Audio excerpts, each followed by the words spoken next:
வணக்கம் பானு.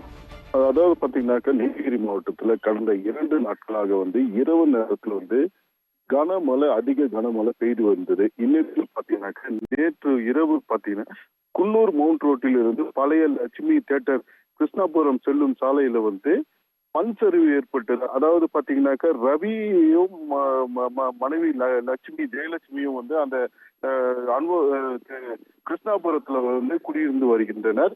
இந்நிலையில பாத்தீங்கன்னாக்கா நேற்று இரவு பெய்த மழையின் தாக்கம் அவங்க வீட்டுல தண்ணி பூந்தது. இந்த தண்ணி பூந்ததை பார்த்து இந்த ஜெயலட்சுமி என்றவர் எந்திரித்து பின்புறம் உள்ள கதவு திறந்து அந்த தண்ணி எங்கிருந்து வருது என்று பார்க்கும் பொழுது அந்த பின்புறம் மண் சரிவு ஏற்பட்டது. மண் சரிவு ஏற்பட்டு அந்த மண் இந்த ஜெயலட்சுமி முழுமையாக மூடி உள்ளது. உடனடியாக ரவி அந்த அக்கம் பக்கத்தினரோட கூட்டு தகவல் தெரிவித்தனர். உடனடியாக தீயணைப்பு துறையினர் அந்த பகுதிக்கு இந்த ஜெயலட்சுமி மீட்டு குன்னூர் லாலி அரசு மருத்துவமனைக்கு கொண்டு செல்லப்பட்டது.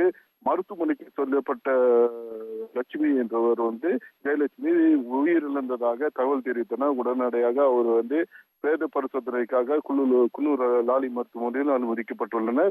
மேலும் பாத்தீங்கன்னாக்கா தற்போது குன்னூர் உள்ள தீயணைப்பு துறையினர் மற்றும் நகராட்சி ஊழியர்கள் தற்போது அந்த பகுதிக்கு வந்துள்ளனர்.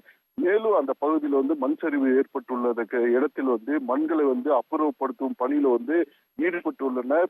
அதனால் பாத்தீங்கன்னாக்கா இந்த குன்னூர் பகுதியில் ஒரு பெரும் பரபரப்பு சோகமும் ஏற்பட்டுள்ளது. தற்போது இந்த ஊழியர்கள் இந்த மண்களை அப்புறப்படுத்தும் பணியில ஈடுபட்டு வருகின்றனர் பானு.